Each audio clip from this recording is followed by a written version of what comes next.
So we live. This is what it is. Today it's prison talk, and we're in the house, right? So we got Miss D is gonna speak on her friend of hers and ours that's incarcerated named Carolyn Richardson that's going through it on the inside. So we're gonna break that down so that you can understand what the females are going through on the inside and how messed up prison is. So hopefully it deteriorates the youth and the elders from thinking that it's slick or it's cool to be in prison. I did 20 years, 6 years in federal prison for being a kingpin, running up and down the East Coast, doing me and having a ball. At the time, it was a ball, but when I had to sit down for 26 years, knowing that I just received life plus 20 years with no chance of parole, but I had to first do the life with no parole, so I had to die before I could start the 20 years. That's how serious this is. You know what I mean? So I don't want none of the younger people out there or older people out there that don't know what time it is to think that anything is sweet, cool, or being glamorized by us over here. Okay? Because this is a real situation that we're dealing with. It took me 26 years to work my way down off of a life sentence, you know? And we got another brother, Percy, who came home on the new pandemic relief thing that they got. So, you know, that's where we at, you know? Now, I'm ready to bring Miss D in whenever Miss D settle in. Just give me a nod when you're ready, Miss D, because we ready. You know what I mean? And we get ready to start this so that she can tell you about Carolyn Richardson, a female friend of ours. You know what I mean? I say ours because we're all in here together. We're all friends. Okay? Now, let's bring up Miss D so she can tell us about Carolyn. Unmute your mic, Miss D, before you come up, please.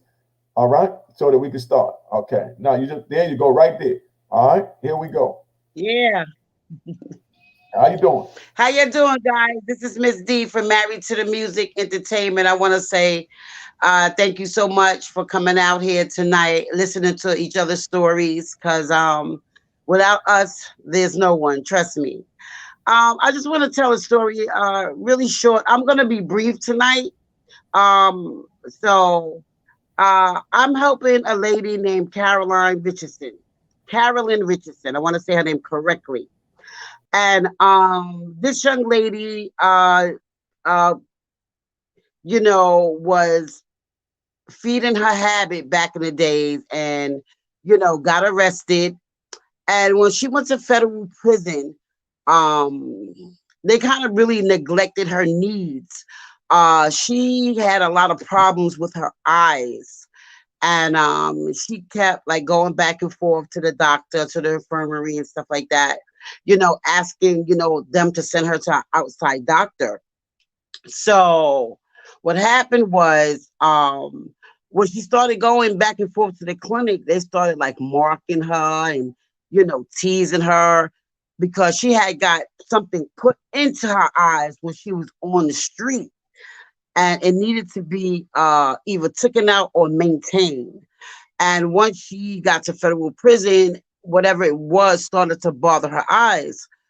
So, they kept neglecting her continuously for months and months and months. So they finally sent her to an outside doctor, but it was too late by then. She was blind in one eye and half blind in the other eye.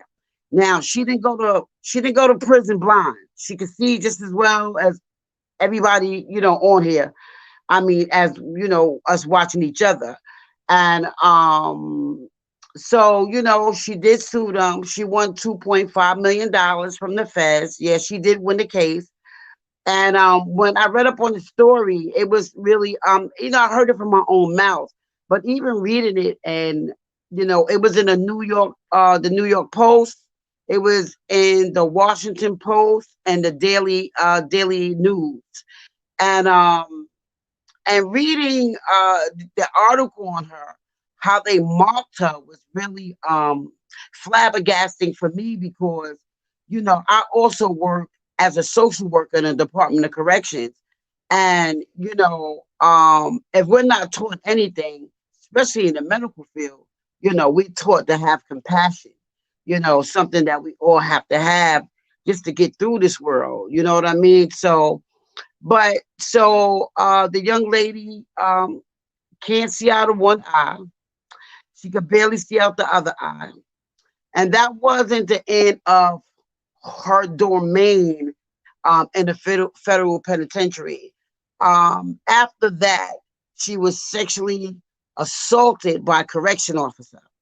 The correction officer had sexually assaulted 14 women, including Miss Richardson. That also was in the I think that one was in the Post. But what I realized is that, and why I took on this case for this young lady is because I noticed they never had Miss Richardson two cases put together. There was one case in the Post that was like sexually assaulted Carolyn Richardson, 7 other women. And then it was in another paper stating Carolyn Richardson was blind, won $2.5 million. So what I realized in these 2 reports, the 3 reports that I read, that nobody realized that this was the same person that was blind, and they didn't realize the person that was sexually assaulted was the same person that got blind in the federal penitentiary. So what I've been trying to do for this young lady is advocate for how I am like today. I've been on other few shows. I work in the music industry, so I do a lot of things. I know a few people, that I'm just trying to build this more for her. Like, people need to know. So the officer got convicted of sexually assaulting her and 7 other women. He got 44 months. And now 7 other women stepped forward after he's already been sentenced for these 7 women. So, I mean, I'm trying to basically help her get clemency, because once a jail make you blind and you get sexually assaulted by somebody that's supposed to be actually making sure that your needs is met and not their needs being met, that's how it's supposed to be. I think that she should be released because she's already did 4 years for her crime. She got 12 years. She did 4. Plus she blind. Plus she got sexually assaulted. And she's going to win this civil case too with the sexually assaulted. She's going to win that case. There's no doubt about it. So I think it's time for this lady to go home. I think it's time for her to be able to actually get out of where she's at today, because I think she did all the time that she needs. And that is my story for today. I needed other people to hear this. I have other people kind of working on it, doing some things with me and stuff like that. And we're just hoping and praying. I'm doing a reel for her now to send to all the news media. And we're just trying to, get some light shined on this. So that's why I'm here today. So that's my story, guys. All right. Thank you for sharing your story. Let's bring up Kazia Glow so she can share her story. She have a loved one that's on the inside as well. Right. How you doing, sis? Introduce yourself and share your story, please. Thank you so much for having me on Unique, Miss D. My heart goes out to the sister that you're talking about. I definitely understand. Yes, I understand what it is to have a loved one who is, on the inside, especially during this time. My husband is incarcerated and he's upstate at Franklin Correctional Facility. He got COVID. And then right after we were calling because we were like, we wanted to make sure he was okay. And they got so upset and they were like, how dare you have your family call here to see if you're okay. Then the deputies got involved. Then they started to retaliate against him. Then they threw him in the box. It's just been all of this craziness. And it's just like, we can't it's hard for us to get in touch with him. Finally, he's able to make calls. And they're like, well, who do you know? Why are they calling Albany? And every time you try to advocate for them, it's like they get retaliated against. And so the sad thing about it, the brother who actually died, his name was Big Mike, the next following week. And his wife was saying she was trying to call, but they wouldn't give her any information. And so that was the same thing that happened happening to us. But I was so relentless, and I was like calling Albany and stuff. But if you don't know to do that, and you just let them hang up on you, then the person will never find. You'll never know. So he died.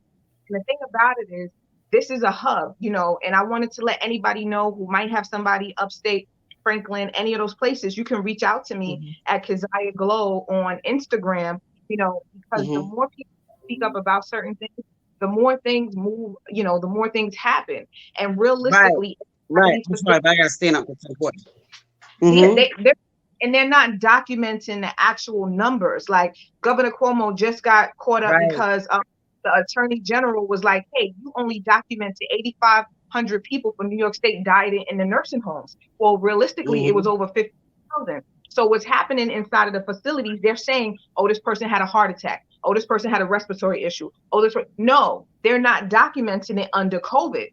So the numbers are really low. So when they say, oh no, we only had this many people in the facilities who had COVID. No, there are a lot of people within these facilities. There's a lot of men and women who are not well, who are not getting care, and they have other health conditions. And then on top of that, they said, okay, well, we're going to start to release people. They did. I know the brother Percy is on here. I know some people were released, but they need to keep doing that. They need to keep going. We're still in the middle of the pandemic. We're talking about vaccine stuff. You got the African strain, the UK strain, but Governor Cuomo he got an Emmy Award for his publication that he did. He got, he's getting all of this accolades. Oh, you're doing such a good job. Not once did he mention people who were incarcerated in that publication that he was doing when we were quarantined. I'm going to say this, and this is real. If you are a voting person, 2020 is the next governor election. If you have a person that's incarcerated and these politicians are not talking about your people, then they're not talking about you, because there are millions of people that are of New Yorkers who have family members who are incarcerated. Why are we not hearing about them? And I think that we look at the last election to see how powerful our votes are, because you vote for a lot so that you can't vote. So don't let people tell you, oh, you know what? It doesn't matter. Clearly, it must mean something if people are going to go through the lengths that they went through last election. So I just want to say that if you have a family member who's incarcerated, I want you to remember that next year, 2022, is a governor's election. And our governor, even though he's a Democrat, has not said anything about people who are incarcerated. What he did say was, we have something for them. What he had for them was solitary. You know how people that must feel to be in solitary and to be and not. I got two brothers. They locked in 23 hours a day, all kinds of shit. I know what you mean. Yeah.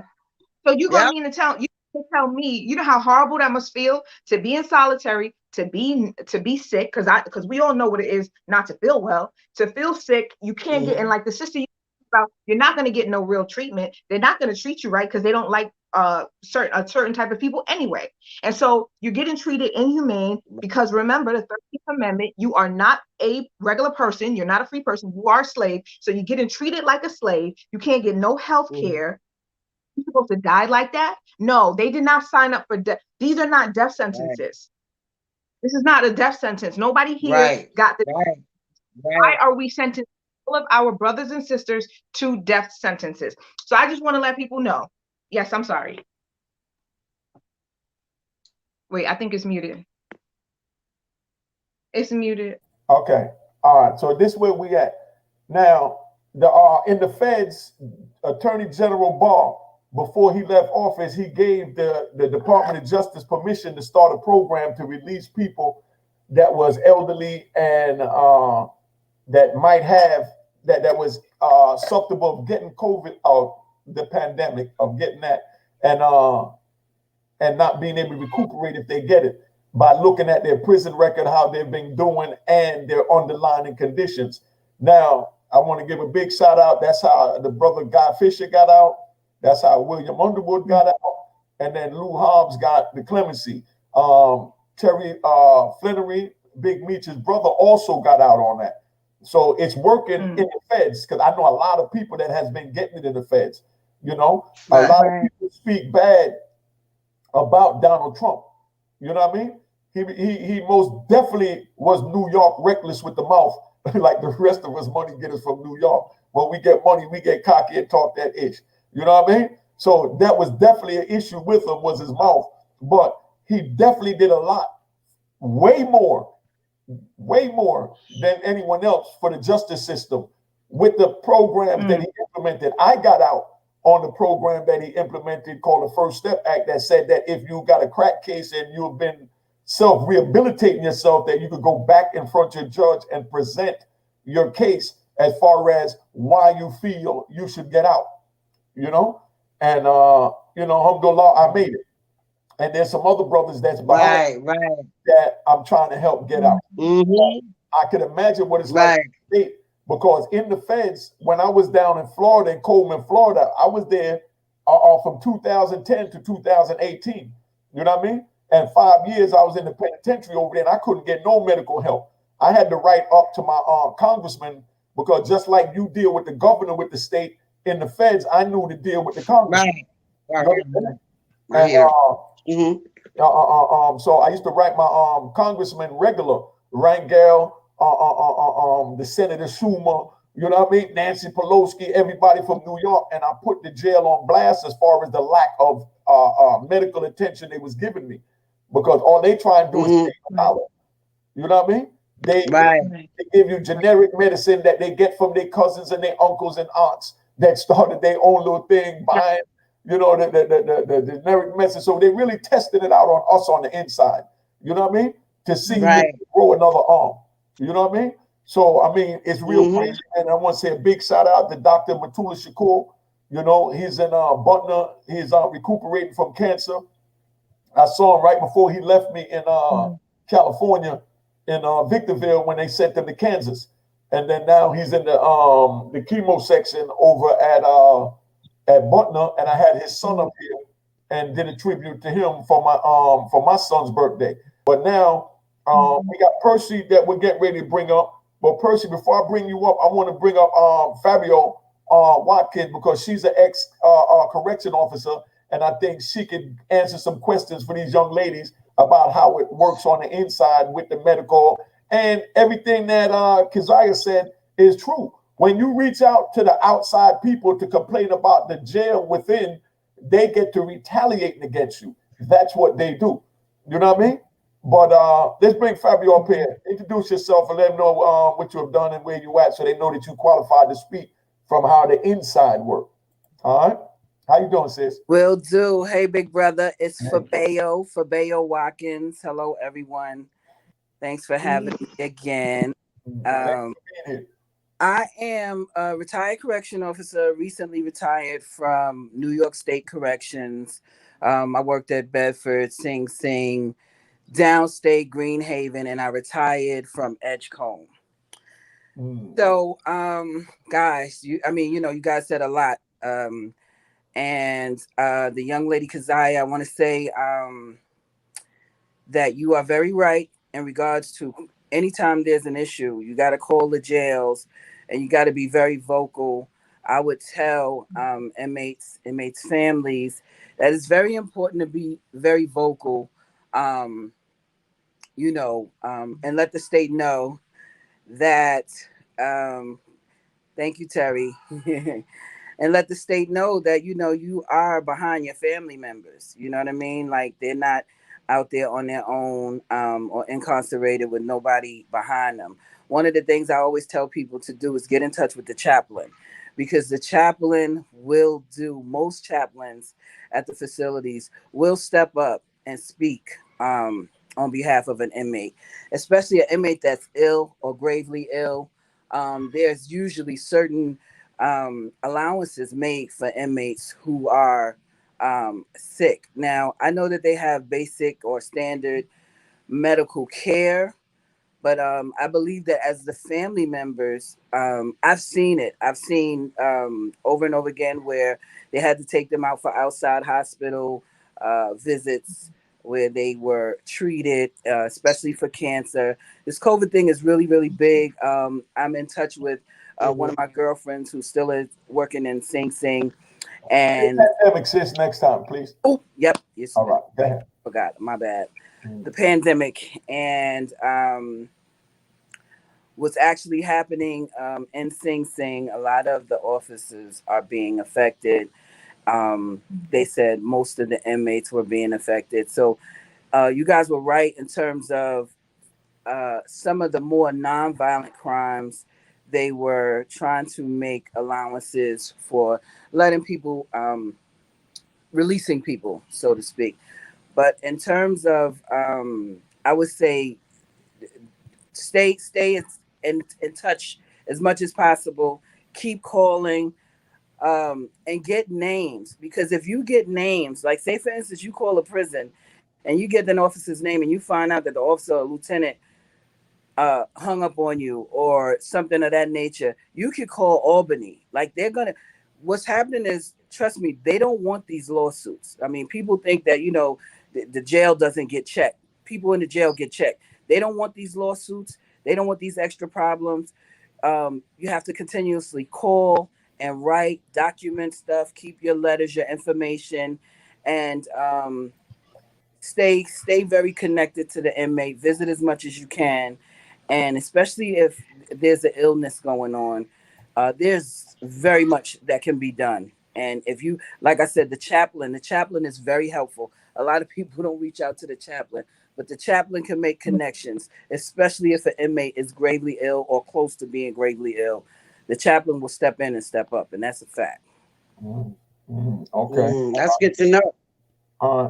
Miss D, Miss D, Yes. you said you had to go, but let's answer a couple of questions for Carolyn before you go, so that at least they get a good understanding. Alrighty.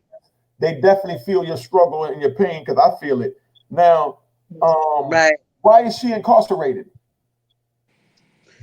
Well, she's incarcerated.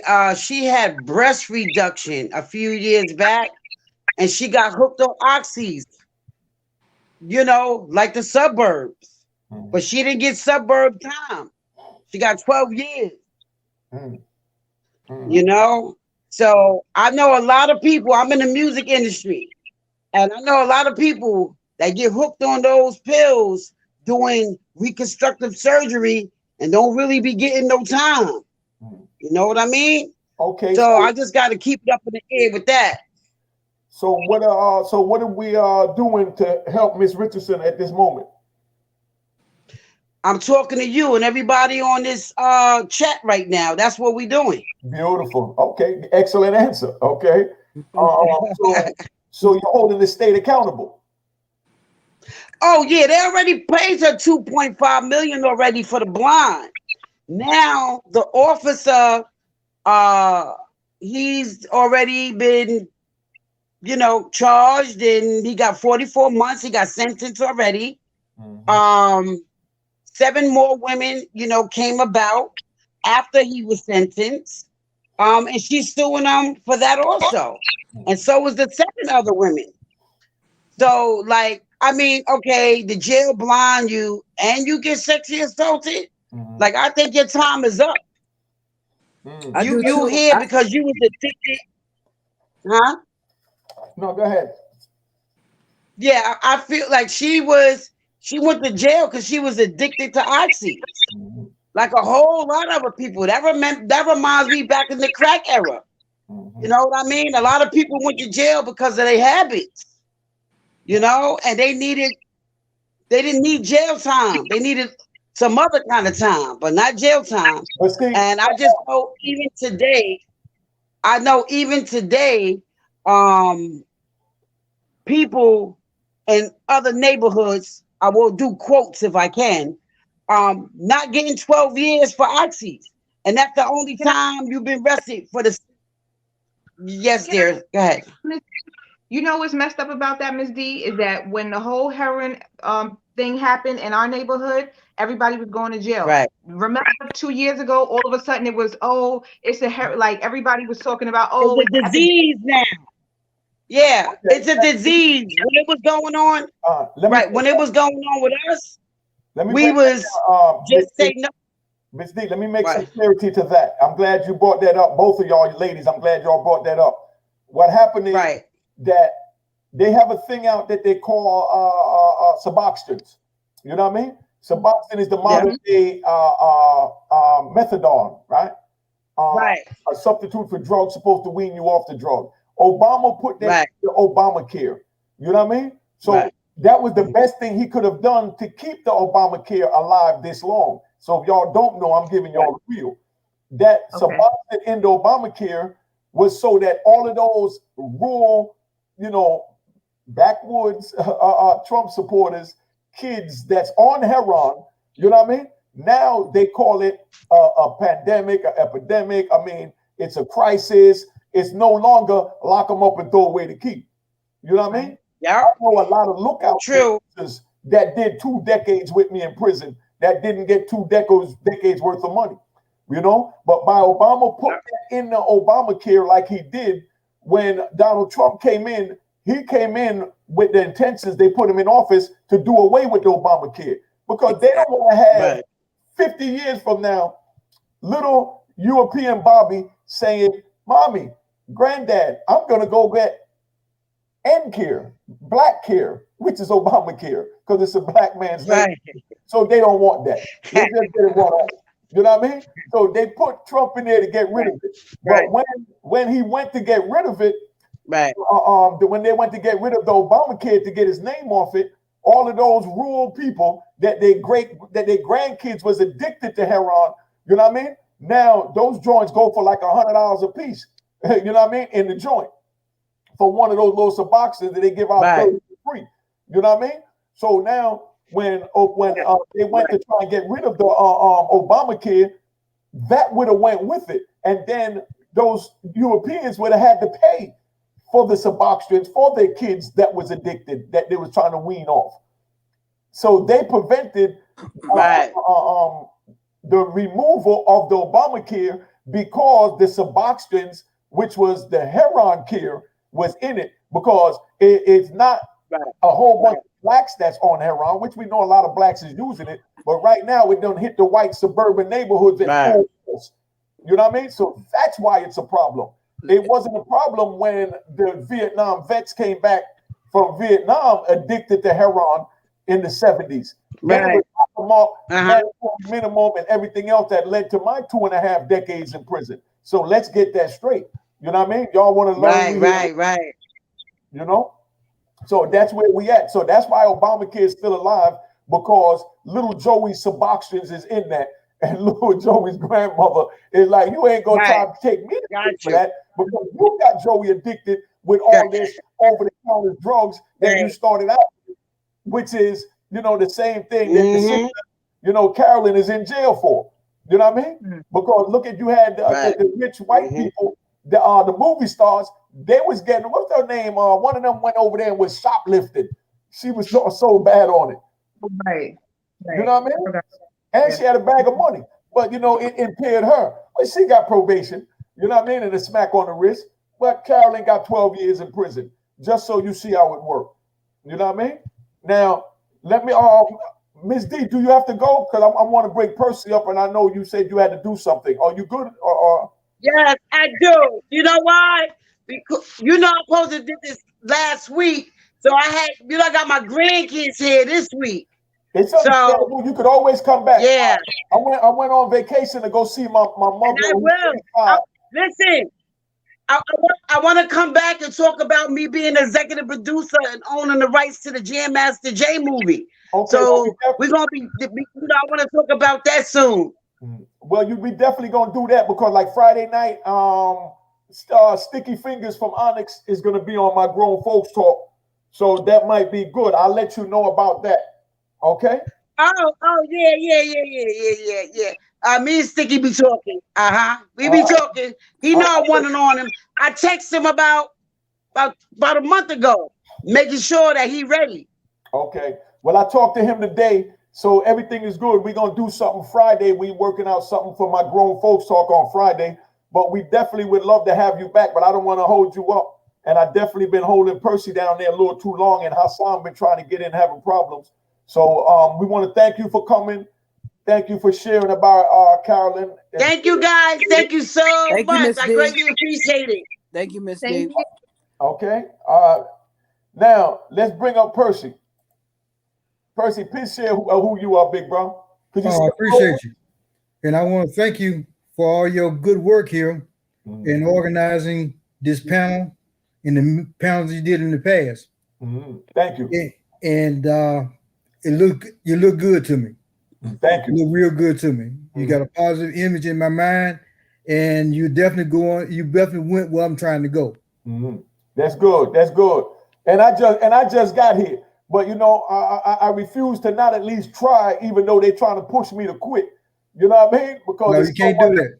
Negativity on that you wouldn't even believe it. You trying to help somebody's kid, and they trying to fight you like, no, let my kid go to prison. Let my kid get life in jail like you. Leave me alone. You know what I mean? No, we ain't gonna let that happen. They can't stop me. No, never gonna give up. You know, but we definitely pushing, man, because that's what it is. You know. Right. But please sit up a little bit so we can see your face a little better and tell us your story, please.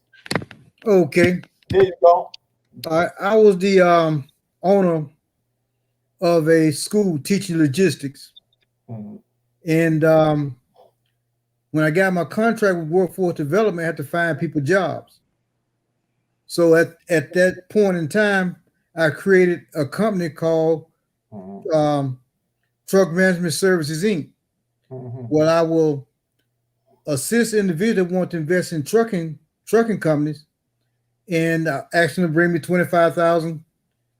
And I will set the company up for them, get them a truck, trailer, and find the driver and manage the truck coming for them for 10%. So I had about 31 companies come through my management service, 31 people. And 2 turned out to be drug dealers. I had no idea. So they got caught up and got me caught up. So the government created false documents saying I was in Mexico when I wasn't, and got the witnesses to lie on me and provide false information for the grand jury and also for the trial jury, because I would not accept the plea because I knew I wasn't guilty, but I was suffering from amnesia and couldn't remember everything. Wow. Because I went to jail at 58. Okay. No evidence, just false testimony, which started with George Bush in 1980 when he put in the hearsay rule, where you can just take hearsay and it becomes circumstantial evidence. So they got there before the pit jury, and the pit jury bought it.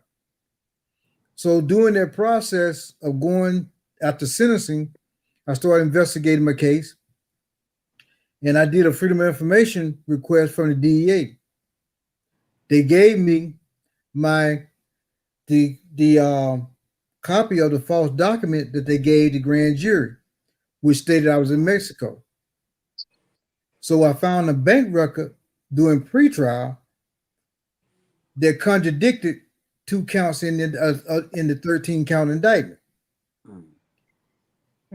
I didn't get any knowledge of the false document because they concealed it. Had they released that document to me, they would have to throw out the indictment, start all over again, remove all the fraud. But they didn't.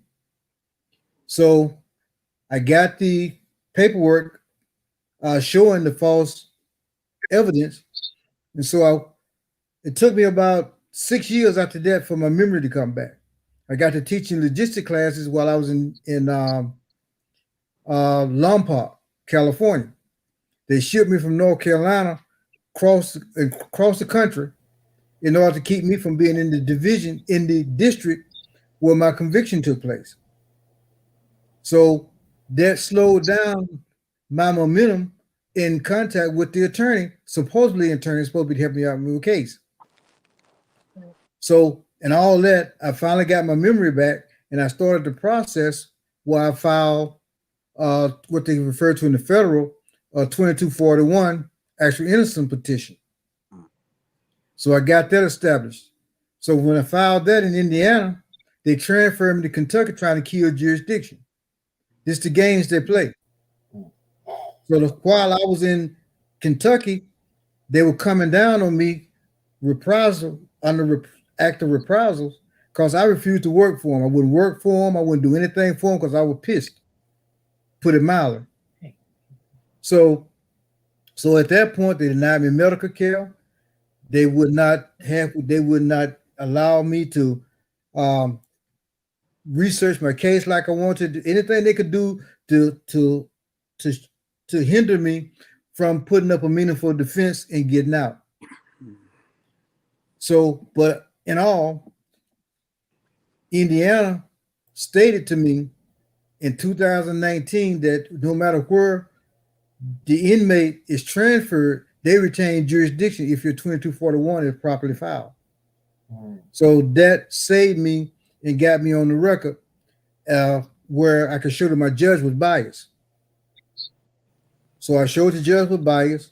Then I showed the prosecutor had committed prosecutorial misconduct, and that I pretty much was framed from that standpoint. So when Trump passed the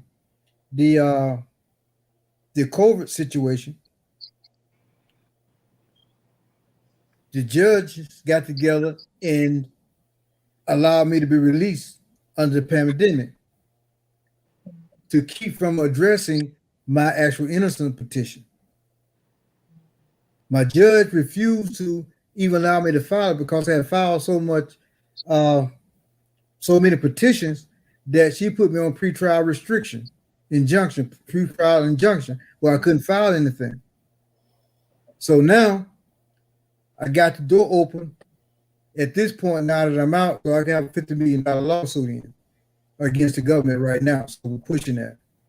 But meanwhile, while in prison, I established an organization called Accused Freedom from Judicial Misconduct. Once I learned all the rules to the game. So I put this book together. If you can see it, it's The Illusion of Justice. So what it's designed to do is to be given to individuals, the accused, upon arrest, so they will know how to interact with their attorneys and force their attorneys to do the right thing. Because you're only as good as the knowledge you have to enforce the lawyer to do the proper thing. If you don't know anything, they don't tell you anything. They push you into plea agreements. They push you outside their area of responsibility, so they can get them clean checks for every case they take. Get $7,000. Well, actually, it's $11,000 now. So they sell you out for $11,000. Sell you out, get you tricked into taking this plea, and they just go right around the corner, get their check, and everything fine.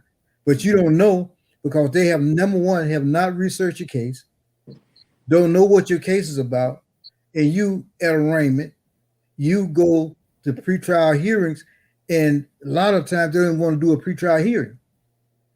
So that's why I created the accused freedom from judicial misconduct, to take it nationwide. That's my mission in life and things at this point in time. Now, the young lady that was that's locked up, that's having the issues with the staff, she can petition for a what they call time served. In the federal system, it's under 18 USC 3582 II. I don't know what it's going to be under the state, but you can petition the judge, the court, to release your sentence based on extraordinary compelling circumstances. So that's one avenue she can go right back to her court, her sentencing court in the FEB. So I have to worry about going through the BOP process. So those are some of the things that I had to do. They would put me in the shoe because I refused to work in the child hall. My time, I didn't come here to work for y'all. I came here to go home. So you want to take my time and mandate me work for you and give up on pursuing my innocence? I can't go for that. No can do. So I became agent enemy number one on the compound. And when I was in Victorville, I had a problem with them there. They shot me up to Lompart. And I never stopped fighting for my innocence. And they would tell me, "A crazy old man, you crazy old man." Well, I'm going to be that crazy old man because I'm going home, regardless of what you say and think and don't want to do. Under 18 USC 4, when you know somebody done something wrong in the Justice Department, you can put that into the loop. 18 USC 4, misprision of a felony. So if you get one of the people that lie to you, lie about your case or whatever, you can file that against to the warden, and the warden can go up the line and go to the Director of Bureau of Prison and state that claim. Okay, what year you was in Lum Park and Victorville? Because I got released from Victorville last year. Yeah, I was gone. What year you was in Lum Park? I was there in 2001. 2001? No, I was in Lum Park 2018. Oh, okay, yeah. So you was there when it was an FCI. Right. Oh, I was there when it was a penitentiary. Right. You know, but it's glad you mentioned that, and I wanted the sister Kazia to stay on. Am I saying it right? Kazia, I want to help me out. Kazia. Right. It's okay, Kazia. Yeah. I wanted her to stay because she's fighting for someone on the inside, and I had to do that for myself. Like I said, I had to reach out. Now, everything he's saying, I've been through. As young and healthy as I look, my prostate started acting up in about 2010. You know what I mean? When I was in my late 30s, because they say, and they kept telling me, oh, it's normal. Black people prostate always get enlarged. Every man's prostate enlarged. You're just black, so it happens to y'all a little faster. But there's nothing we can do about it. Go on back to the cell and just wait for it to blow up. Yeah, exactly.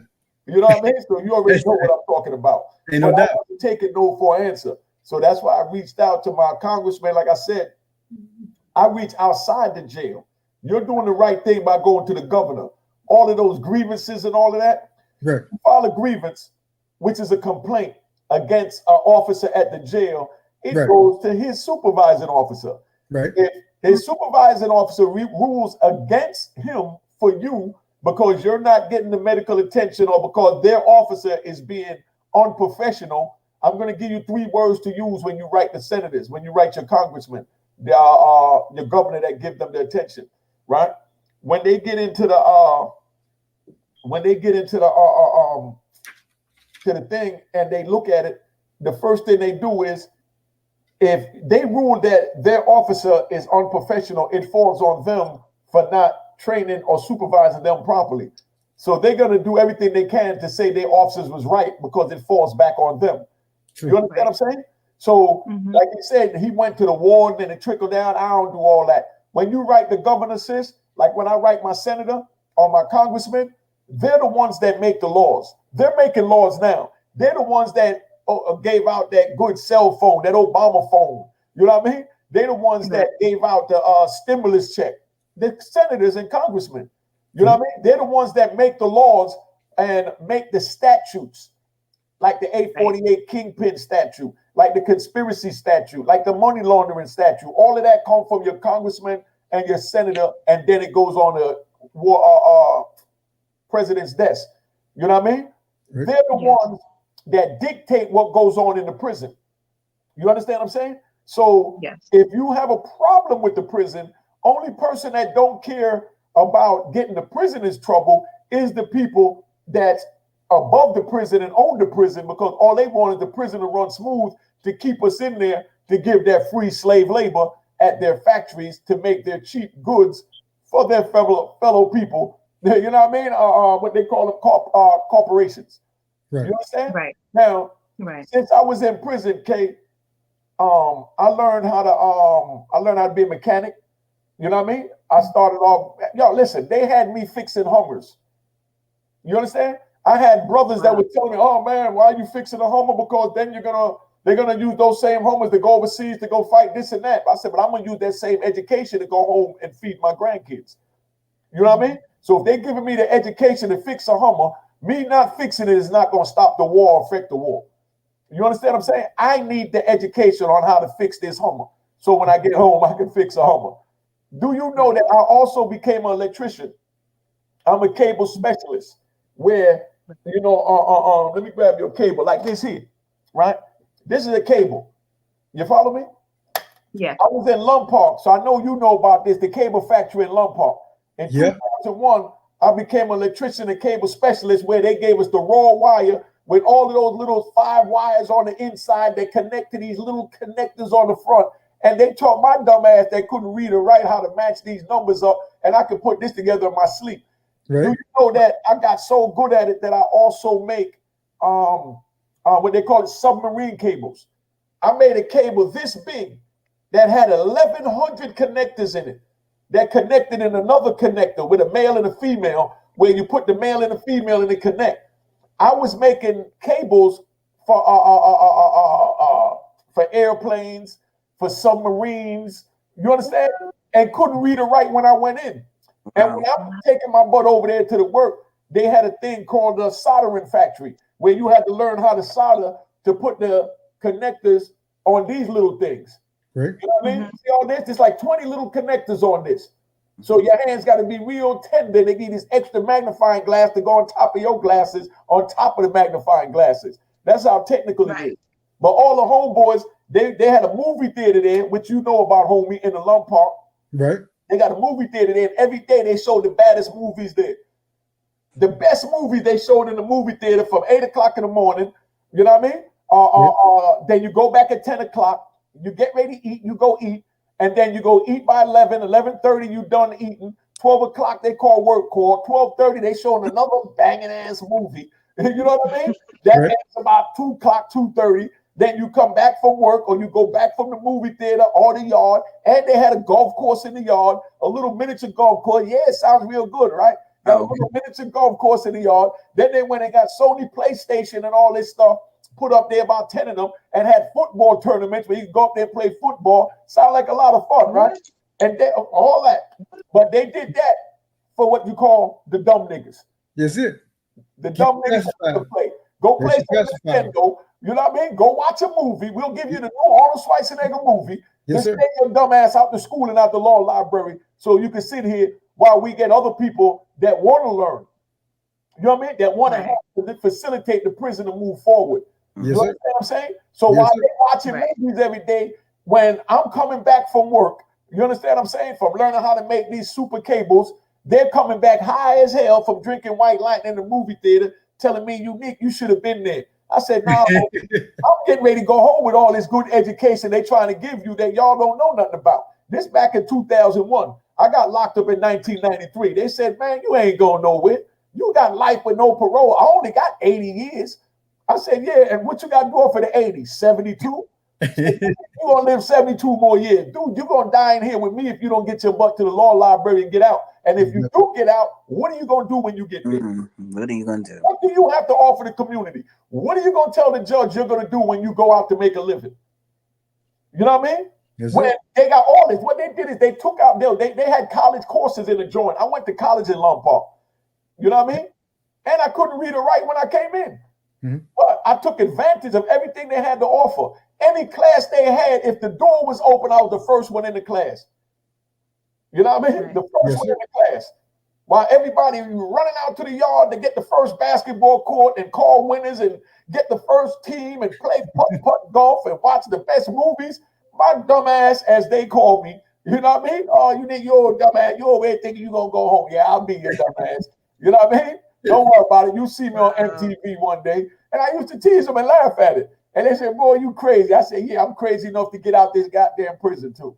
You know what I mean? And look at me. Now I'm on YouTube. You know what I mean? And they sitting in there calling me collect, and I'm doing everything I can to get them out, because now they say, damn you, I should have listened when you talked to me 15 years ago. Yes, sir. But that's why I gave the story about Guy Fisher. You know what I mean? When Guy Fisher came home. When I came in in 1993, and I met Guy Fisher in 1999. I done started riots and all that, wound up in ADX, made my way around, did 5 years in solitary confinement, and then here I go coming out of ADX, angry and still thinking I'm slick, and I run into somebody like Guy that had like 20 years in at the time, 18 years. You know what I mean? When I only had like 4 or 5 years, I'm still getting people tearing down the visiting hall coming to see me. You know what I mean? But instead of them coming to do something positive, I got them bringing weed, bringing heroin, and I'm still hustling in the joint. I ain't want to do no damn better. I'm going to keep it 100. You know what I mean? And then I'm sitting here listening to people like Guy and Underwood that just come home. God bless her for coming home. They over there talking about, man, it's people like Unique and them that making the prison bad. They just want to bring drugs into prison. They got to sit across from each other. I didn't want to hear none of that. You know what I mean? I still wanted to sell dope and run around the prison and get visits and hug on girls on the visit and look like a fly guy with my new sneakers on the visit when everybody else wearing flip-flops. Because I hate flip-flops. You know what I mean? Just keeping it 100. You know what I'm talking about, old school. You know ain't no doubt. So been there, done that. Exactly. So I'm watching them, and as they're talking, I'm hearing them. I know they're right, but I wasn't ready to change. I wasn't ready to change. I knew they was right, but I ain't want to hear that old man shit. Yeah, I talked to a lot of you in them. They didn't want to hear it. You already know, because like I said, you went in at 56. I went in my 20s, so I wasn't trying to hear nothing. I'm just angry. You know what I mean? And I just wanted to do me. But in the meantime, I'm still maintaining my education and moving forward. You know what I mean? Proud of you, bro. Proud of you. So from all of that now, after about a decade, I wound up back in the hole again for another 2 years in solitary confinement. And that's when I laid down and I met a brother named Richard Pina. If you don't know who Richard Pina is, he's the one they said Master P was working for back in the day when they first started out. So this ain't no telling before everybody go start saying something crazy, because they look for anything to criticize when you're giving up game to the youth. You know what I mean? Well, Richard Pina said, man, Unique, you got to file for, what did it say, Chapter 11. You know what I mean? I'm like, Chapter 11? What the hell is that? You know what I mean? He said, man, you got to start telling niggas you broke. You know what I mean? As long as they think you got $2, they going to hate on you.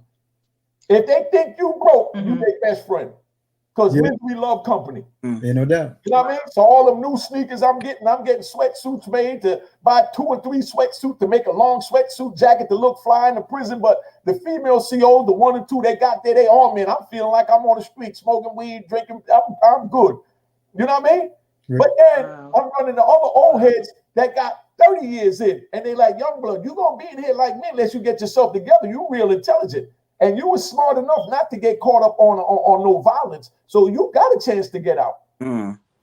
So that last time when I laid in the hole, I thought about Richard Pina telling me about Chapter 11, because I didn't need to hustle. I had enough money to basically maintain.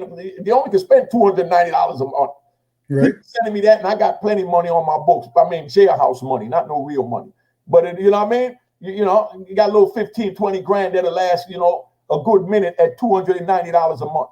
That's all you can spend anyway, no matter how much you got. You understand what I'm saying? But now when I'm in there, I'm sitting there and I laid down that last 2 years in the hole, and I said, man, I don't want to be like these old heads in here 40 years talking to these young dudes about what not to do. And I know they right, you know, but I just didn't want to hear it. And then I was like, man, Unique, it's time to listen, man. It's time to listen and grow up and man up. You know what I mean? And that's what I did. And I just turned what I was already doing, the little programming to maintain, to try and get down to a medium security. And I went full-fledged into my education. You know what I mean? And people say, oh, man, it's like you ain't miss a beat. You come home and you hit the ground running. You doing this, you doing that. Because I never was locked up mentally. They physically had me contained, but I kept my mind on the street. I took it away from hustling and put it towards learning. And learning a new trade other than selling coke in a triple beam scale. You know what I mean? So then I had people sending me books, you know, how to market, how to brand yourself. You know what I mean? How to YouTube work, how to Facebook work. I never seen Facebook or YouTube until they released me from prison. And I had enough money to buy a phone in prison. But the old heads told me once again, yo, you get that phone and people catch you with the phone, you got a kingpin case, they're going to say you ordering to get somebody killed on the street, or you're ordering to move kilos on the street. You know what I mean? And all of that, so you don't need no phone. Right or wrong, old school? Yeah, you're right. You're right. The plus is gonna take a year for your phone privileges on the joint. In the joint. You know what I mean? Listen, I went 18. Listen, I made, and I got the shots to prove it, because you wouldn't believe the stuff that they put me through just because I was writing up the medical. I got on, everybody used somebody else's phone because they give us 300 minutes a month to use on the phone. Right. You know what I'm saying? 300 minutes. That's 20 15-minute calls. So you can't even call home once a day for 30 days for 15 minutes. You call once a day for 15 minutes for 20 days, and the other 10 days you're looking dumb, you're sick, you're missing your family. You know what I mean? So then you go buy somebody else's phone that don't use their phone and give them a little 3-4 books and stamps, and now you got their 300 minutes to go with your 300 minutes. You do that with 5 other people, now you got 1,500 minutes and you can maintain. Except it's against the prison rules. Exactly. Now they're gonna jam everybody up. Oh, they catch me one time using the phone in Coleman, where I was at with my man John Jones and the good brother Sin. They catch me I used like 3 phones and I got caught with one, right? I made a phone call at 7 o'clock in the morning, right? And then they had to wait 15 minutes to go again, 30 minutes. So then I made another call at like 7:35, then another call at like 8:10, and another call like 9:15. And this went on all day until I made like 25 calls in one day. You understand what I'm saying? Different phone calls. Wow. Do you know that they gave me 25 different incident reports? Wow. Each phone call that I made on that same pack number, and told me that they was going to take my phone for the maximum amount of time for each one. So 24 incident reports, at 6 months apiece, come up to 12 years, they went to take my phone to stop me from calling home to talk to my kids and my mother. For 12 years for using one man's phone. Wow. Yes, sir. They play them games. That's the games they play. And I still have those. They called me up to the lieutenant office and served me 24 incident reports for one pack number. And I looked at them, I said, "Are you for real?" I use one pack number. That's one shot. They said, "No, yes, you're unique. We're going to burn you. We want yes, your phone. You're getting too many visits. You know what I mean? You're doing too much. You know what I mean?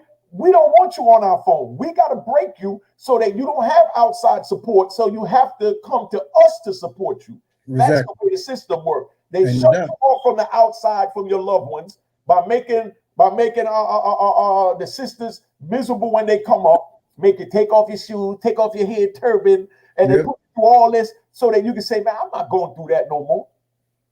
And then now when you do that, then they say, "Now we got your loved one."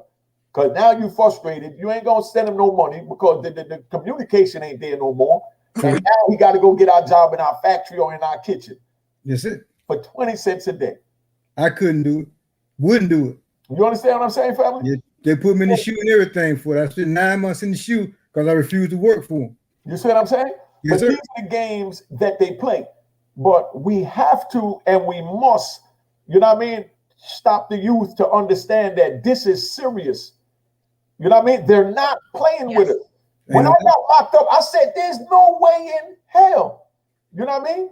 There's no way in hell that they're going to let me do life in prison. I can't see any man wanting another man to do life in prison. No. And then I started meeting people that had 30 years in, 40 years in. Look at Underwood, just did like 40 years. God did 40 years. They had these black men, good men. When I was in prison, when I met Underwood, he didn't even have not one incident report. He was locked up from 88, and I met him in like 2000, 2001. I'm not 99 in Underwood. When he already had like 20 years and 20-something years and didn't even have an incident report. And he had to fight like hell to get out of their prison. And he wasn't a problem. And he was helping the youth. I was raising so much hell until you got them incident reports. They were waiting for me. I walked around the corner, Percy Tucker. So this what happened. Percy Tucker got a reward, got a bounty on his head. You see him doing anything, get it. Good. So what I do is I took those same 24 incident reports and I sent them to Charles Schumer, Nancy Pelosi and Charles Rangel. Right. And I said, "Look, they gave me 24 shots for using one pack number when every other inmate is get one shot for using one pack number." Right. But they gave me 24 shots for one pack number, and this is because I contacted your office because they was giving me a lack of medical attention. That's what I'm talking Their about. retaliation. So when I sent that letter to Schumer sent that letter to the head BOP in Washington. Then they sent it to the region in Pennsylvania. Then the region sent it to the jail. Now it gets to the warden. Then the warden sends it to the right department, and then they fill it out and they go back up the chain of command. So now everybody got to look at this buffoonery that they putting on the paper. Why they gave me 24 shots when it's only one shot in the prison rule book. Yes, sir.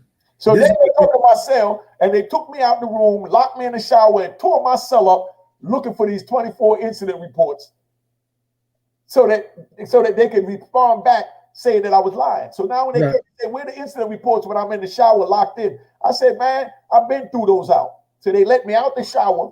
Now they respond back to the Senator Schumer. oh, he's lying. We would never do a thing like that. Wow.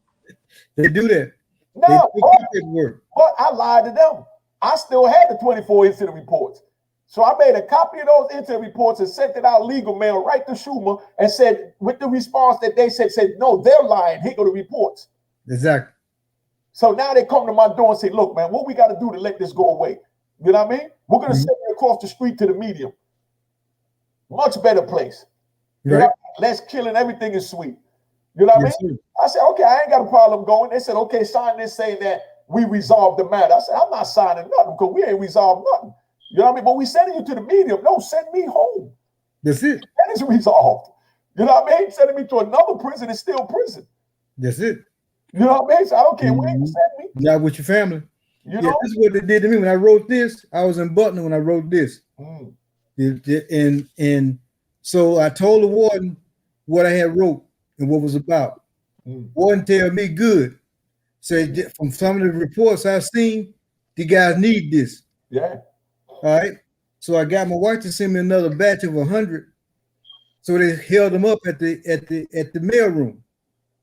So I went to the mail room to find out what happened to my packages, to my pamphlets. They're gonna tell me we hold them up. I was told they were told to hold them up by the AW, the social warden. Yeah. So I went to the social warden, and I'm like, man, what's up with my pamphlets? I said, the warden told me I could distribute them. So he tell me, well, I think you're running a business. I said, do you see a for sale sign, demand for money on any of these pamphlets? He said, no. He said, well, I think you're still running a business. I said, man, that's bull. And so he like, give me a couple of days to think about it. So I runs into the warden. I said, warden, look, man, you okayed me to do these pamphlets. I said, I need my pamphlets to do what I need to do. He said, well, let me check with the AW. So they get together, they do their thing. They come and say, well, you know, I was a good cop, but the bad cops say you can't have them. So I got to go with my bad cop. That's okay. Well, let me have one out of the box, because I gave my last one away. So he did. He told me he would do this. So I waited about 30 days, still don't have no pamphlet back. So I go to the warden. I said, look, you told me to go get my pamphlet back, and it's been 30 days now. I said, well, yeah, I gave it to your unit manager. So I look at my unit manager. She said, yeah, I got it. But I done gave her so much hell about my phone calls that I need to do on about getting my freedom and my innocence proved and things. So she don't want to give me extra phone minutes, which by policy she's supposed to. So we got a good confrontation going on. So when I go back to her for my pamphlet, she tell me to sign this agreement, because if I don't, she's not gonna give it to me. So I signed it on a protest and got a copy from her. Then I wrote her up for extortion. So I hit her for extortion. Oh wow. Yeah, because you can't make me do something to get my own stuff back. So I wrote her up for that. She got upset. So she told me, I'm gonna transfer you far, far away from here, from your family. And that's when I went out, was shipped to Victorville. Right after that, I filed a petition in the 4th Circuit. They said, he learning. Get him out there. Sitting in California. I ended up out there. So I know how to fight them. You got to fight them. You got to write them up. You got to write them up properly. You just can't take the stuff they tell you. You can't do it. Power of the pen. Definitely. The power's in the pen. Yeah. We all need that document. Everyone who has family who's incarcerated needs that document. Okay, go on Facebook and go to Accused Freedom from Judicial Misconduct. That's my site, and you'll find it on there. Okay, hold on, Keziah, you gotta go, you said, right? Are you good? Yeah, I gotta jump off, but I want to thank you so much for this opportunity, for being a part of this. It really is helpful, and like you said, we really have to teach the youth that is not the place to be, because once you get in there, it's so hard to get out. and it's glamorized with the music, with the media. And so what you're doing is so important, and I thank you for your work, and I can't wait to come back and continue to work with you and everyone else. Thank you. Okay, all right. well, yeah, Yes, sir. Facebook, feel free. I got to know my thing, but anyway, we'll definitely holler. All right, I want to answer some of these questions, and I have you know, the other two that's with me help answer some of these questions, and then I'm gonna tune out. But I want to thank you for coming. It definitely was a blessing. Okay. Keziah, if you can, thank leave you. the information in the chat so we can follow you. If you can. Okay. Oh yes, please. Okay, thank you. Thank you. Nice to meet you. All right. Okay, now let me answer some of these questions. But put that back up there. Okay, Keziah on Instagram. But let's get the question. We're gonna put that back up in a second. Let me answer two of these questions. While I'm answering, you could go. All right. Could somebody put the questions back up? All right, here go one. I'll put it up myself. So when you go from prison to prison, does your package follow you? Yes, your package follow you when you go from prison to prison, but it take long as hell. They do that so that you got to spend more money when you go there to buy more soap, toothpaste, bowl to eat out of, and everything else while you waiting on your package to come. So that's a part of the games that they play. But yes, your package follow you, but they drag you. You know what I mean? All right. So Karen Arby, yes. Okay. Okay. Jason Fraser, with the feds, I heard they don't need proof. They just need two people to say you did it and it's true. Yes, I'm getting ready to do a video on that, on conspiracy. I've been doing what I call what's his name? Casanova. Yeah, Casanova, who's a young brother that's, you know, known out there in the industry that's going through what I've already been through. So I'm trying to enlighten the youth that's listening so they know ain't nothing cool about it.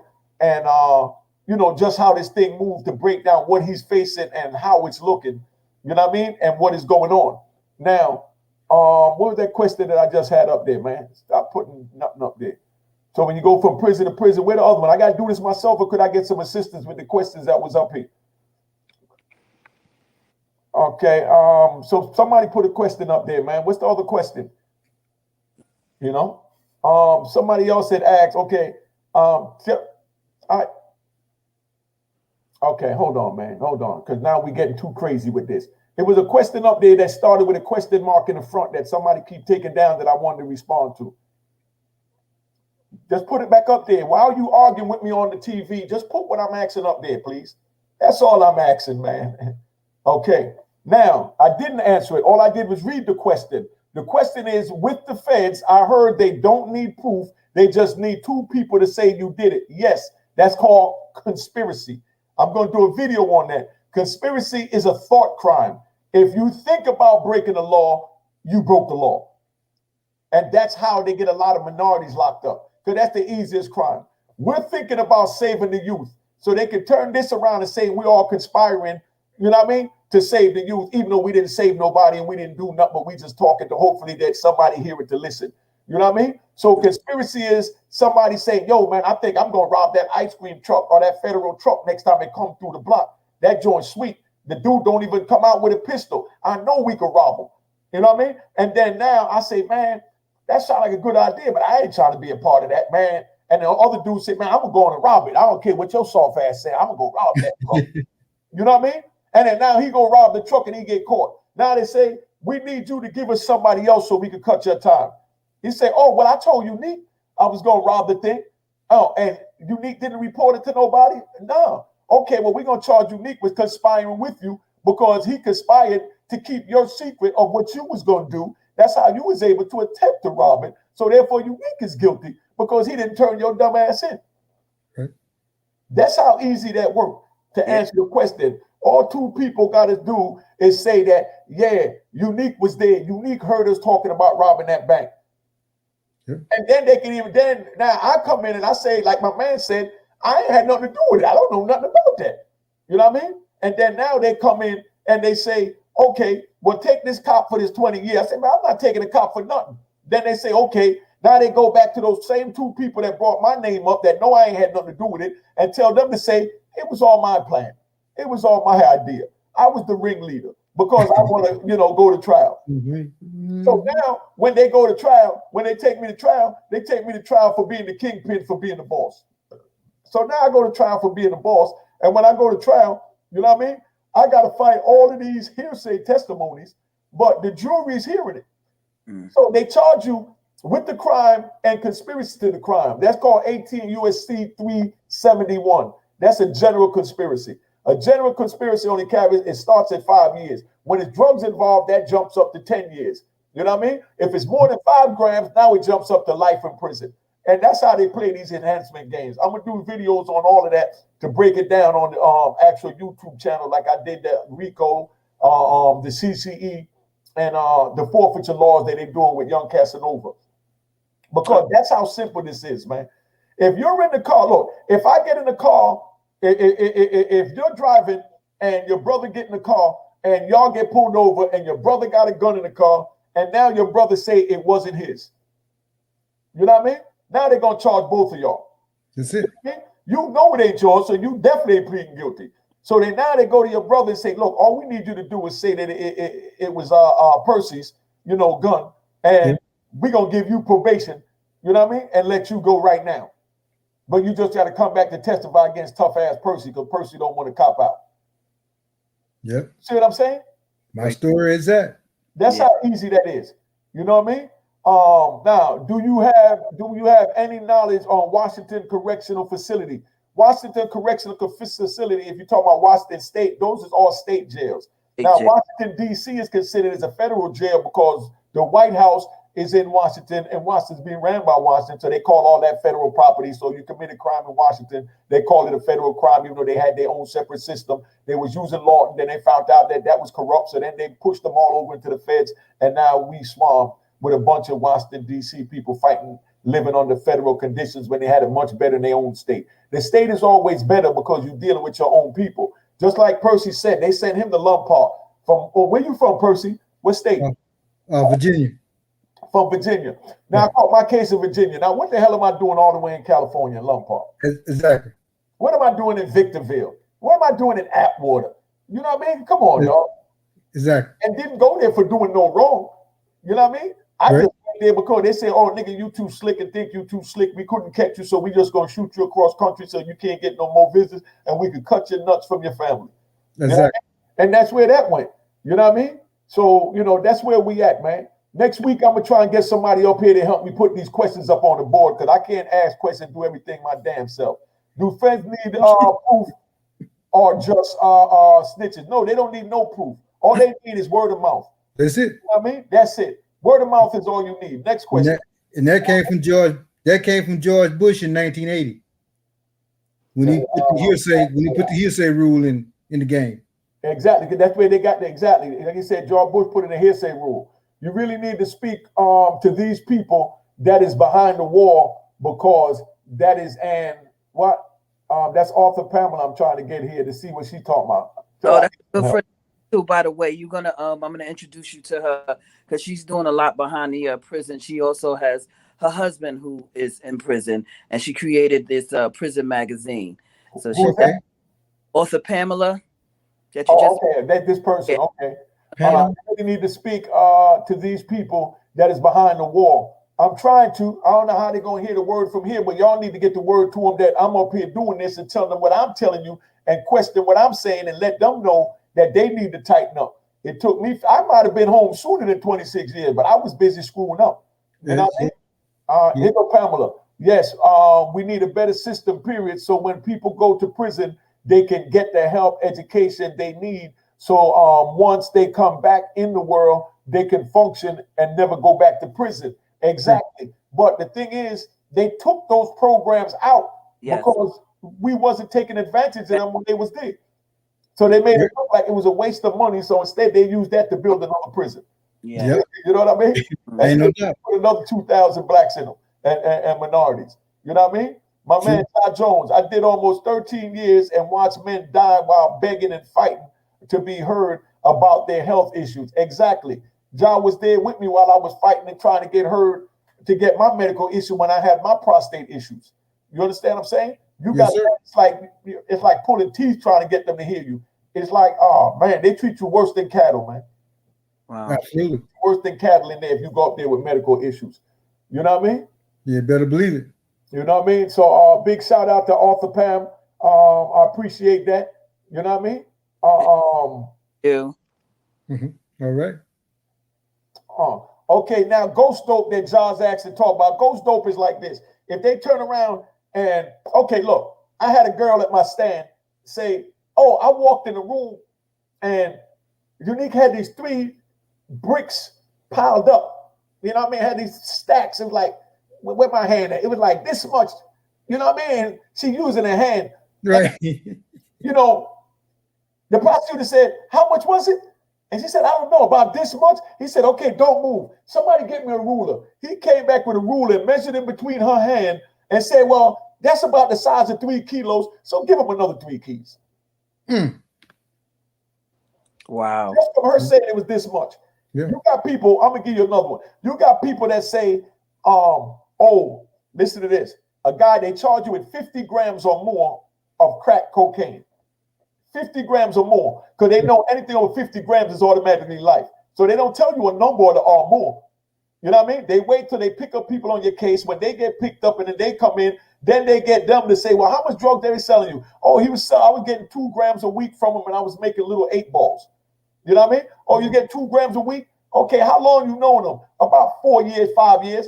Okay, so 2 grams a week, 56 days in a year, 2 grams a week. So that comes up to what's that? 112.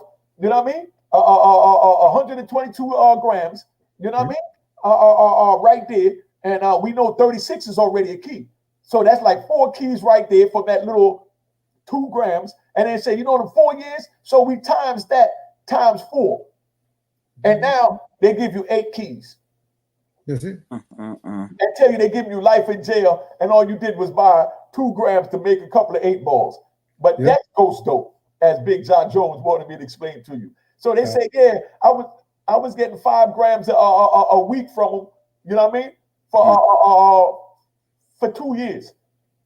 They go 56 weeks in a year. 5 times 56 times 2. Add that up. Yeah. And now give them that in time. And if they so slick, so you don't go off in the courtroom, they don't tell you that they're giving you 15 years or 20 years. They tell you, oh, we're giving you 140 months. Months, right. By the time you figure out what 140 months is, they done got your dumb ass out the courtroom and on somebody prison bus, chain bus, and shackled on the way to California somewhere. Yeah, no doubt. So if y'all want to keep thinking that it's sweet, keep thinking it's sweet. But when they get their hands on you, you know, when I was selling dope in the prison, I'm going to answer that question, John Jones, you on the screen. When I was selling dope in the prison, not bragging about it, just keeping it 100. When I was selling dope in the prison, I had a young SIS dude out the Bronx, little white dude, looked like a nerd. Everybody called him a nerd. Smart as a whip, because he was young, so he came up with the technology era. This is back in '99 when the World Wide Web was just coming. This dude, I had a dude from Philly at 4 o'clock come to me and say, look, I need 25 books for $100. You know what I mean? I said, dude, I don't need it because I don't have nowhere to send it, because this dude is watching the phones for everywhere we send the money. He said, well, just give me somebody that you ain't never sent money to. So I gave him my sister-in-law's name. You know what I mean? All I did was just give him her address, and I told him to send a black money order there. So my man called and said, send a money order to such and such address, and said, well, from who? Said, just put my name on it. So they put his name on it and sent it to my sister-in-law address. That was at 4 o'clock count. 10 o'clock in the morning, I'm walking up there, sweeping up the compound with my little broom, selling my little drugs on the compound, thinking I'm slick. And that little slick white boy pulled me up and he said, man, I see you sent, I see Suleiman sent you $100 yesterday. I said, sent me $100? I said, nobody ain't sent me no money. He said, no, Suleiman sent you sent the $100 to one of your people's address.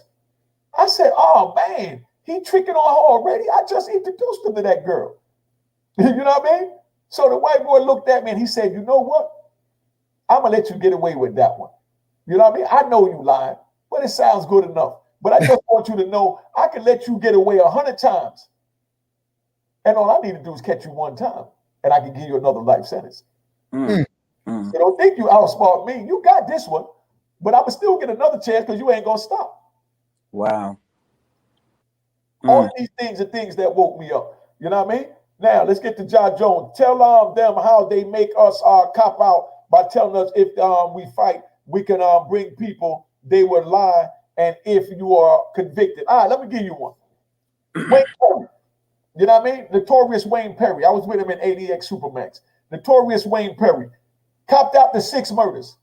Was going to trial and everything. Facing the death penalty, ain't no problem. Ain't had no problem fighting. You know what I mean? But what they did is they went and grabbed his mother and said, we're going to give your mama a life sentence with you.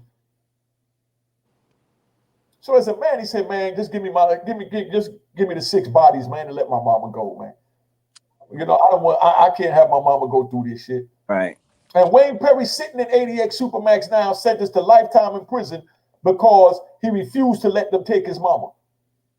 Wow. And his mama ain't had nothing to do with it. But all they needed was 2 of the rats to say, yeah, I went by Wayne's house to pick the gun up that I killed somebody with. Now they got his mother with conspiracy to the murder, aiding and abetting the murder because somebody said they went to his mama's house to pick up the gun. And they didn't get it from his mama. They got it from under the house in the back, behind the garbage can, in the toilet paper, pushed in the ground. But because mama owned that house, they could use that to try and burn mama. So Wayne said, man, give me that, man. You know what I mean? No proof, no nothing. Now, what my man said about they get $11,000 a case. Back when I went to trial in 94, 93, they was getting $3,500 for each case they get, whether they go to trial or cop out. So what do you think they was doing? Push you to cop out, because either way I'm getting the same $3,500. Why do I need to do pre-trial, you know, discovery and all of this stuff when I'm only getting $3,500 anyway? Let me get him to plead guilty and grab 2 more cases. As fast as I get him to plead guilty, the faster I get the $3,500. Sign on this dotted line and go do your damn time, and let me go get some more money. Because jail is a money business. Because jail is a money business. Yes. You understand what I'm saying? Yes, sir. Tell it like it is. Yeah, just like Jason Prater said, no proof, and this man got 10 years in the federal in the feds in Jersey. You see what I'm saying? But take Jersey out of it, homie, Jason. He got 10 years in federal prison, period.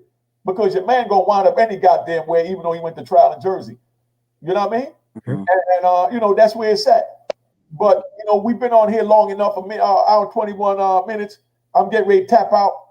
I hope y'all learned something. You know? Washington Correctional Facility is just that. It's a state correctional facility. It has nothing to do with the feds. So that's ran by the governor. You know what I mean? Yeah, your nephew was there. That's ran by the state of Washington. So that's a whole lot different. You know what I mean? And majority of the people there is from Washington State, unless somebody came to Washington State and violated the laws. But the federal jail, even though we broke the law in Virginia, we wound up in California, Texas, you know what I mean? Arizona, you know what I mean? We wound up all over the country because wherever they need an extra body to make some more money. If a jail can't get nobody locked up in their state, they say, bring us a couple of blacks from the East Coast. We got a whole bunch of them. Yes, sir. I tell kids all the time, jail is world. What up, baby? Good looking on holding me down. But that's where we at, man. Anybody got any more questions? Shoot them, put them in the DM so I can do a video about it to enlighten you about the prison system. Grown Folks Talk will be Friday. My man, it's not Sticky Fingers. I was thinking about Sticky. It's Fredro. But I said Sticky because me and Fredro was talking about when they was up there in Club 2000, how it was a fight because Sticky threw a chair and everybody went wild. You know what I mean? So you already know all hell broke loose. You know what I mean? So this is what it is, you know? And so Fredro is going to be here Friday with me is what the Grown Folks Talk. So make sure you tune in. You know what I mean? That's what it is. Make sure you subscribe at Unique Mecca Audio TV at YouTube. Unique Mecca Audio TV at YouTube, because I'd rather do this over there so that I can separate my rehabilitation platform from my hood platform, trying to get to the hardcore young men that want to see the gangster videos, that I also let it be known of the consequences, even though I speak of the glitz and glamour of my life. You know what I mean? That it wasn't nothing nice. Tomorrow, I will be dropping a new Kevin Childs video, Bananas. Check it. Fire. DP201 editing it now. It's done. I just sent them a couple more back in the day pictures to add with it. And, you know, like I said, when I sit down and when I, Kazia Glow on Instagram, Kazia Glow on Instagram, make sure you follow her. You know what I mean? But when I sit down with the men, you know what I mean, like Kevin Childs, you know what I mean, and the men. I don't like to ask about how much drugs they sold, how much this, who got killed, all of that crap. I like to talk to them about what they're doing now and how prison affected them and changed them into the man that they are now, so that the youth could see that us that they're looking up to, who we are today, not who we was yesterday. You know what I mean? Am I right? We got a good understanding of that. That's very important. Very important. Like I was telling the youth all the time, jail is easy to get in and hard to get out. And we got to speak to these kids to let them know that there's nothing funny or glamorous or beautiful about this.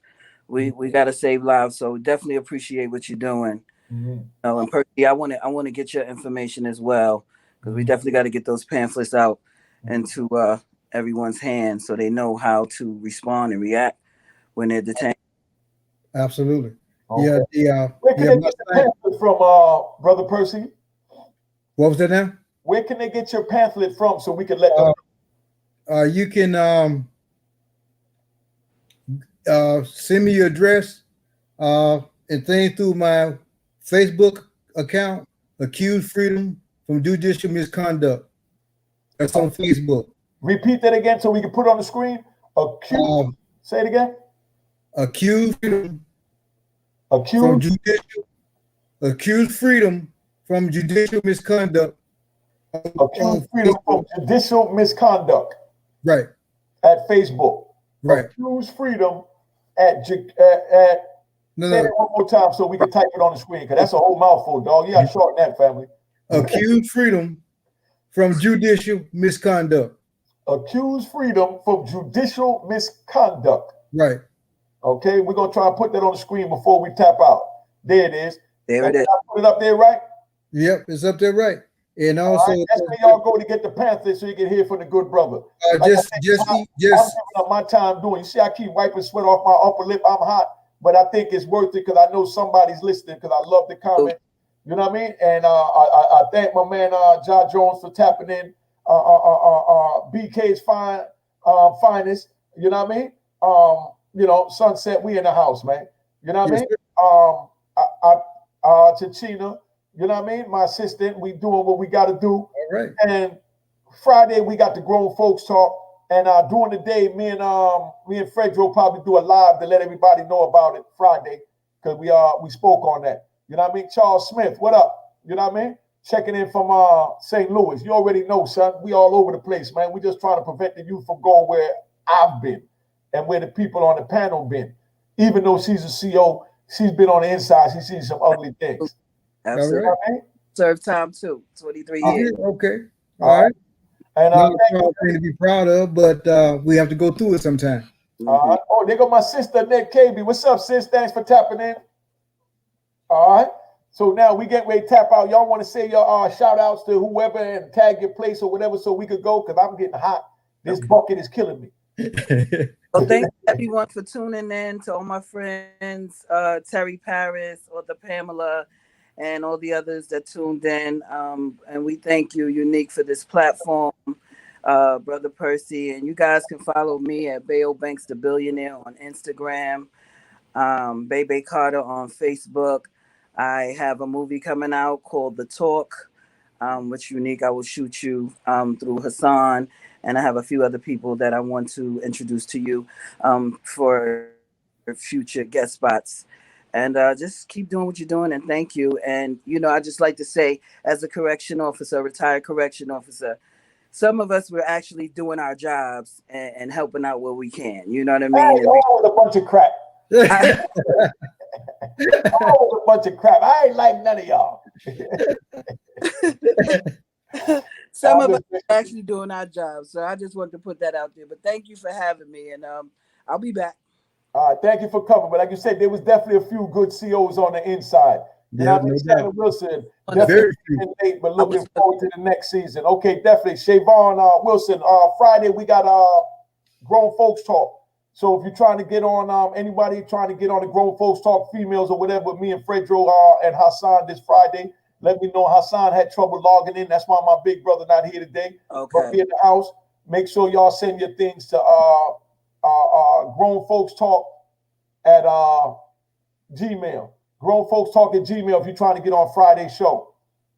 Oh, my bad. Then put it on the screen, please. Grown Folks Live. Grown Folks Live Okay. at Gmail. It's scrolling at the bottom of the screen.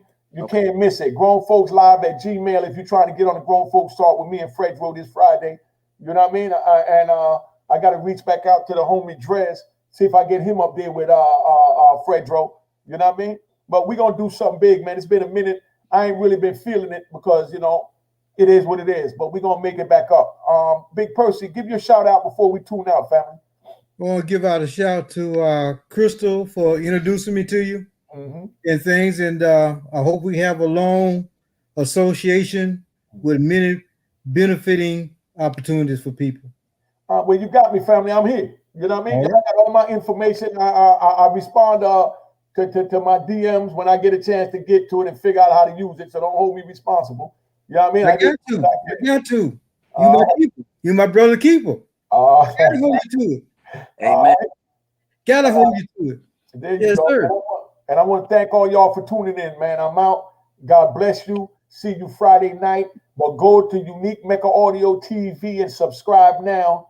And check out the videos there, the other Grown Folks Talk, Prison Talk. Go ahead, Fabio, you want to say something? Yes, I wanted to say shout out to your personal assistant because she's doing a great job. And she's doing a great job frustrating me. She's full of crap, too. She's doing a great job frustrating me. She's the one in my ear driving me nuts. Big up. All right, but she's doing a great job, though. I appreciate her. Like I said, my man, John Jones, the homie BK Finest. I mean, I got a good team, man. You know what I mean? I appreciate everybody, D-Wee. You know what I mean? And I thank y'all for tuning in. And like I said, go to Unique Mecca Audio TV and subscribe. But also go to Unique Mecca Audio and check out the new videos that I dropped breaking down Casanova's case dealing with the legal issues because I'm trying to incorporate that in it. But those type of things I want to put on Unique Mecca Audio TV.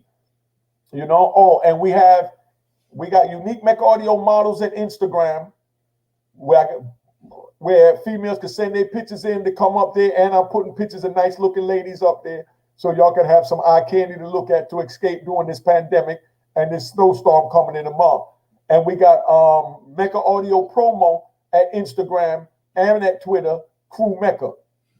All right. So that's where we at. All right. Okay. God bless you and thank y'all for tuning in. All right. Good night. Okay.